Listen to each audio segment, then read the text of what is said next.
Imagine this. You wake up in the morning and you do your little stretch, you yawn a little bit, you look around your room, and you think, what city am I in? And you think about it, and you can't think about what city you're in. So you take a different tact, and you look around the room and you go, nice wallpaper, kind of muted. Beautiful white brick on the wall. Kind of big bed, huge. You look out the window and you go, oh, trees. Okay, I've got to be on the lower floors of this hotel. And you look and you look and you try to figure out which hotel, which city. Am I in Vancouver? Am I in Venice? Am I in Timmins? Whatever. You're thinking and thinking and thinking and nothing's coming. And you go, okay, got to figure this out. Well, eventually I did figure it out. Eventually I realized I was in my own bed, in my own bedroom. And that's when I went, okay, you're not balanced, you've got too much stress in your life, and there's a major problem here. Because what we're talking about here today is balance. And if you've got it, life is good. And if you don't have it, you've got problems. I speak about this personally because I've had it happen to me twice. I smartened up after that, and I now recognize the signs. And so based on those signs, I go, all right, we're starting to get a little out of balance here. Let's get things back in order. And so what we'll talk about are some of the various things that might help you as you learn to balance. Running our own businesses is wonderful. There's nothing like that control. It's fabulous. And the whole downside is you're responsible for all of it. One way or another, the buck stops with us. And because of that, that can create challenges. So we have to look at what happens.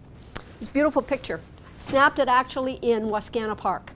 I had never ever seen 3 geese on one foot trying to balance, and they do it beautifully. Unfortunately, most of us as human beings aren't quite that good at doing it. And so with that, we wanted to stop and think in terms of what happens to us. Because you see, as we do this, we're looking at what do we focus on? Stress, what do we look at there? Well, here's some of the results of stress. And you can see the little squirrel in our backyard. It was one of those hot days, and he looked and he went, I can't handle this anymore. And he just flopped down on the top of the fence. I thought it was a phenomenal picture of how we deal with stress. And these are some of the things that can happen to us. Yes, many of us gain weight, which is what we don't think of. When we're stressed, we eat the wrong things. And the message going to the brain is we've got to protect this body because it's undergoing too much tension. And so the pounds come on. Or some of us have the opposite effect. The pounds come off because we can't eat. We are too stressed out in order to eat. Other one there, the short-term memory. Waking up and not knowing where you are. That was the biggest slap in the face I've ever had. I went, whoa. This is absolutely frightening. Lack of focus, that's a critical part because in business, what do we have to do? Focus, focus, focus. We have to keep on track. And when too much stress comes towards us, our brain just goes in all kinds of different places. Really, really challenging. And then the health problems. We're familiar with those, right? When we have those kinds of challenges, what happens is the body begins to break down. And when it begins to break down, it just continues to exacerbate. It just gets worse and worse and worse. Some of the little things. Migraine headaches, real problem for people who are under a great deal of stress. At night, if you have a partner, you can sometimes hear if they're under stress, the teeth grind. That's part of stress. Another element in terms of stress, thinking about what's going on, wrinkles. Simple things like wrinkles. We get them because the body is so stressed, it doesn't know how to handle things anymore. So those are just little insights in terms of pay attention, be conscious about what's going on there. Now, we talk about focus, and so let's look at the focus element is really critical. You've got to maintain where it is you want to focus. And here's what you want to think about as business owners. What is it that you want to leave as a legacy? That needs to be your focus. Because if you're thinking about that, everything eventually comes together. Do you want to be remembered for having a great kid? Do you want to be remembered for having a fabulous business? Do you want to be remembered for being kind and caring? Those are a little bit esoteric, but they're the big picture. What we tend to focus on, if we're human beings, is the little stuff. How do I make payroll next week? Okay? What do we have to do in terms of this business building that's falling apart? Those are the kinds of things that consume us, and this is instead where we need to focus. And the focus part becomes this. Ask yourself, when I die, what do I want to be remembered for? That brings it all down to a very, very big focus. If somebody said to my kids, what do you remember mom and dad about? That's significant. That brings it down to where do you want your legacy to be? And that's what our life needs to revolve around. Think in terms of this. Woman pulls up. She's at a stop sign and she screeches to a stop. She is mad, she is angry, she is screaming at the top of her lungs. She's inside her car, fortunately, so consequently nobody hears. But then she gets out of her car and she walks up to the car in front and she bangs on the door. She said, "What are you doing? I'm late for a meeting. You made me stop because the light was orange. We could have got through it." The individual says, "Lady, I stop at all orange lights." Now, up behind the woman, unbeknownst to her, happened to be a police car. And with the police car, the policeman gets out, walks over to her, and charges her with assault. Takes her off to jail in handcuffs. Then when they're bringing her out of the holding cell, the policeman's sitting there and he said, "I'm so sorry. I'm so sorry. I thought the car was stolen." And she's looking at him thinking, "Are you nuts?" And he said, "Well, you know, the little fish on the back of your vehicle that says Christ-like, the little logo that said all for Christ, I just assumed with the actions that were going on that your car was stolen."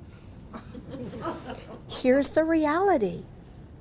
She wasn't living what she focuses on.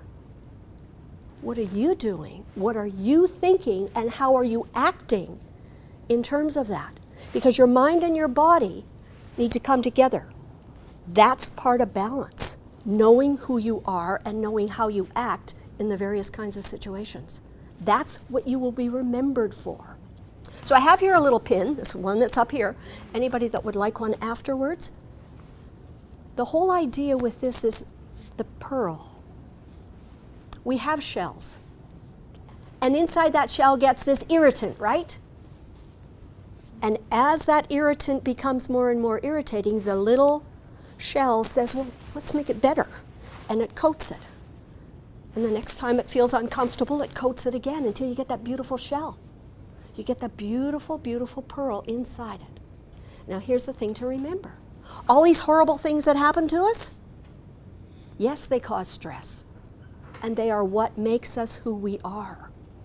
You're the beautiful human being that you are simply because of all the situations that come forward. Some of them business related, some of them personal related, some of them family related, some of them social related. They all come forward. So be conscious about what you're doing. So pin there for you. Can we move forward? Think in terms of Einstein. We all know him. Brilliant, brilliant man, brought forward a lot of ideas. Well, your brain and my brain is made up of approximately 10 to 14 billion cells. Unfortunately, unlike Einstein, most of us have cells that are not working for us. He only used 10% of his brain. I hate to think about what I'm using. That's the reality. So here's what we need to do. We need to begin, I go back to focus. Focus on what it is that we need to be in life. And as you focus, then you begin to send the message to the brain. This is where we're focusing. And with that message, it makes life easier. Now, how silly this sounds, I know. People go, you mean I just have to think about it? That's part of it, yes. Because the message you send your brain is the message that your brain begins to tell all the other cells in your body what we need to be working on.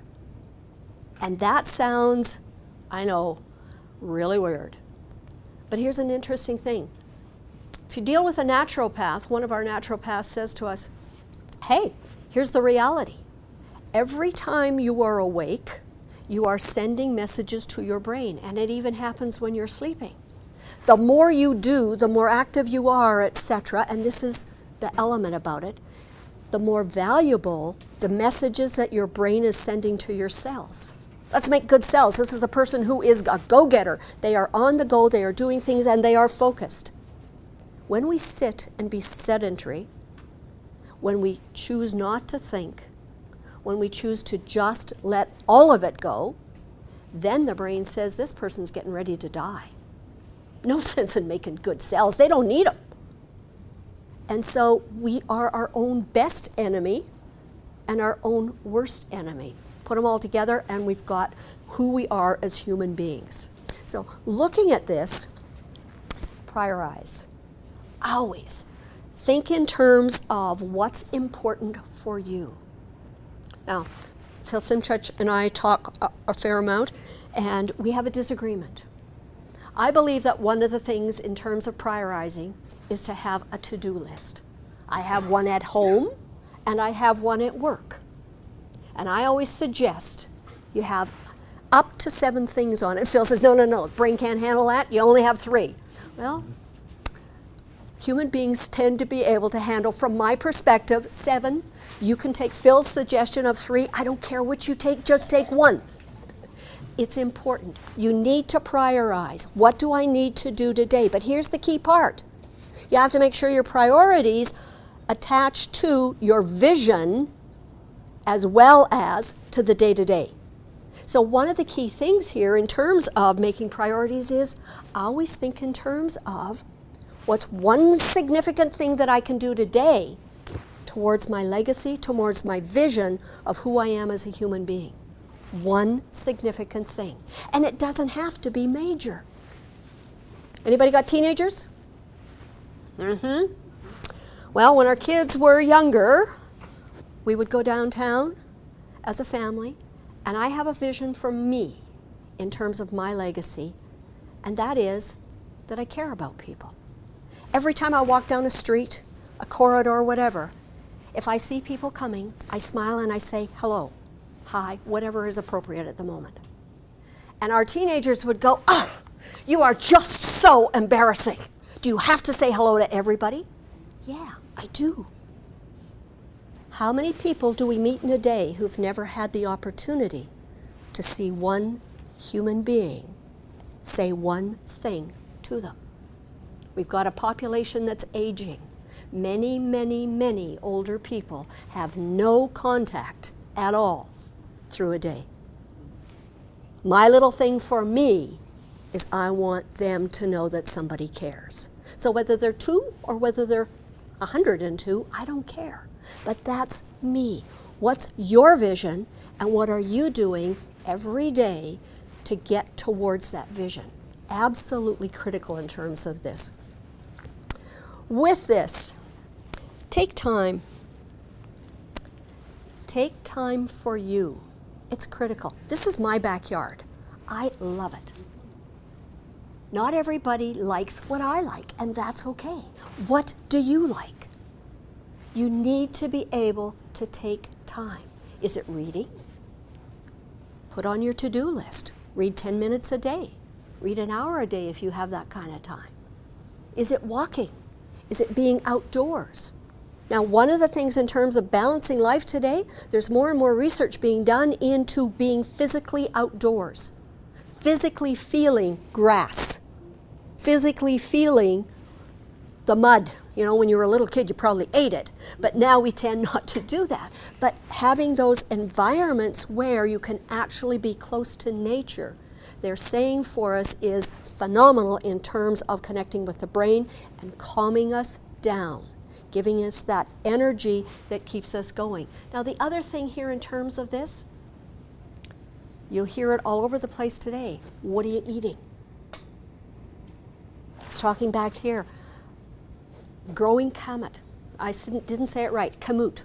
Right. Kamut is one of those old ancient grains that many people are saying they're not GMO, etc., and consequently they're healthy. Quinoa. Anybody heard of quinoa? Did you know how to say it the first time you saw it? I was guessing and I guessed wrong. But you have to watch what you take into your body. One of the things that we say to people, if you want to balance, eat only foods, even prepared foods, that come with under 3 ingredients. Good luck. Start reading packages when you go grocery shopping. It takes a lot longer, but the body is a lot better in terms of that. Now, here's an interesting fact that most people aren't aware of. Your body is built to live 120 to 140 years. Now, what are we doing here in Saskatchewan? We've got an amazing life expectancy in comparison to other places in the world.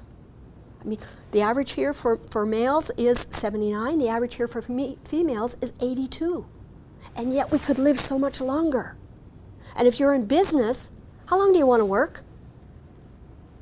The oldest person I know that still works in a business is 102. Is that what you want? And if it is, wonderful. And if it isn't, that's okay. Regardless, you need to have the strength, you need to have the focus, etc., to be able to live that long, to be able to keep things going. Very, very important. So looking at this take time for you is absolutely critical. One of the key things, sounds silly, and some of you do it without even thinking, 10,000 steps a day. I know many of you go to the gym, etc. Wonderful. There's some of us who go, on my dead body, I would go to a gym. One of the easiest ways to exercise is simply walk. People get pedometers put on them, etc. You need to walk 10,000 steps a day to keep the body in good shape.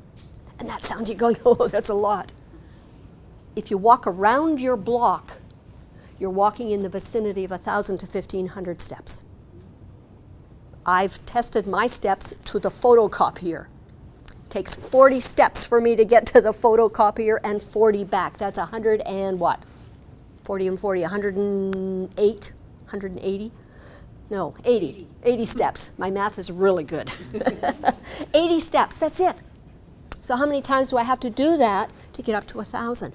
Figure it out, what's good for you. Take time for you. I know mothers who lock themselves in the bathroom. That's the only place in the house that has a lock on it, and so they can get 3 minutes or 5 minutes or 10 minutes on their own. You need to be able to relax. You need to do what's good for you, whatever that happens to be. Now, key question. This tells you how many times children laugh in a day. 200 to 400 times. Anybody want to guess what an adult does? Scared, aren't you? One? No, more than that. 10, perhaps, go ahead. 12 to 15. Now here's the thing about laughter. Laughter gives you endorphins. And endorphins make us feel good. I don't know about you, but there's days that I tear my hair out in business. I need the laughter. Unfortunately, I am not the one with the jokes. I am not the one that laughs the first. And so I charge our office with that. Okay, folks, here's your job. You need to come in with a joke, you need to make light of situations, etc., and you need to do this at least once a day per person, or twice a day per person, whatever it happens to be. It's critical that we allow ourselves to laugh. And you don't have to be the laughter clown of the universe. You just have to have people around you that can do that. And so think about being able to laugh. Now, a hee-hee isn't a laugh. It's got to come from the gut. And the harder you laugh, the more endorphins. And what do endorphins do for us? Well, a few things. One, they help the lining of the heart to stop inflammations. That's pretty important. Two, as we get older, many of us have high blood pressure. It lowers blood pressure. So another very important thing in terms of laughter. One of the other things, your immune system. We've all got one. It helps to strengthen the immune system. Viruses, bacteria, any kinds of things like that have a tendency then to dissipate more if we laugh more. Little things that we can do. Now, laugh out loud, as I said, not internal, not the little tee-hee, but as much as you possibly can. Really, really important. The other part of this whole laughter, going back to the food aspect, is you can laugh at what we eat. Sometimes we eat so poorly that it's nothing but a joke. The average human being today ingests 142 pounds of sugar a year. My grandmother, who came to this country and cleared land, etc., like many, many others, their average intake of sugar, 12 pounds a year. 12 pounds, 142. Which one do you think is best for us? Which one can we laugh at and go, that's, I think, where we need to get to? Very important from that perspective. So, looking at this, we've moved ahead a bit. I'm sorry, okay. Do you want to move back a bit? Okay, you're still there. Good show. With this, I've got the love and the care. That's absolutely critical for us. When we talk about love, how many times a day do you say it? Some of us do it regularly, and some of us never do it. We were talking earlier with Wayne about life and divorces and marriages, etc. I was married. My husband came home one day and he said, I don't want to be married anymore. And so we sat down and we dissolved the marriage. By 6 o'clock that night, everything was done. We just had to go see lawyers. He was very kind. He phoned my parents and said, you better get out here and look after your daughter. I went, ooh, that's interesting. So I phoned my parents and said, it's okay, not a problem. My mother was on the phone. She said, I think your dad would like to talk to you. So I chatted with my dad.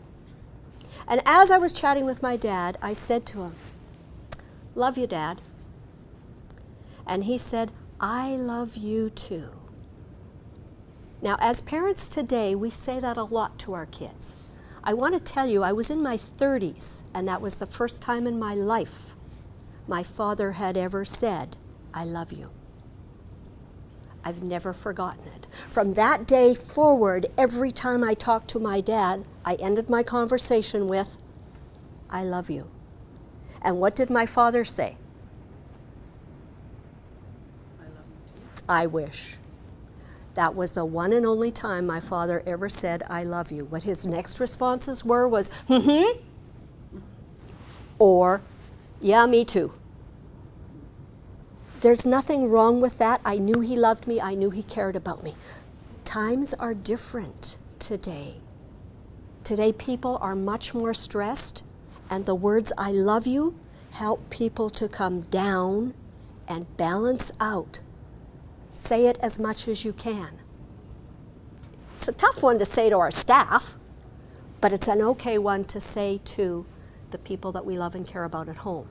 So that's why I put the word care up, because it's an easy one to say to staff. I care about you. Now, interesting, many, many years ago, I had an individual that I was working with who was phenomenal. One of the best admin people I have ever worked with in my entire life. And she had lots of stress in her life. It came to a point where I was getting complaints because I was in a public relations department and people were saying, PR, warm, fuzzy, how do you make people feel good? And we come in your office and what we get is, yeah, what do you want?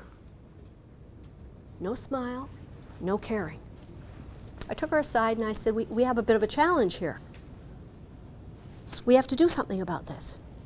The situation is, you're really good at what you do. The challenge is, you've got so much stress in your life right now that it's coming to the office. You're not smiling, you're not pleasant with people, you still do a phenomenal job, but part of what we're all about is relationships. She looked at me and she said, "You're wrong.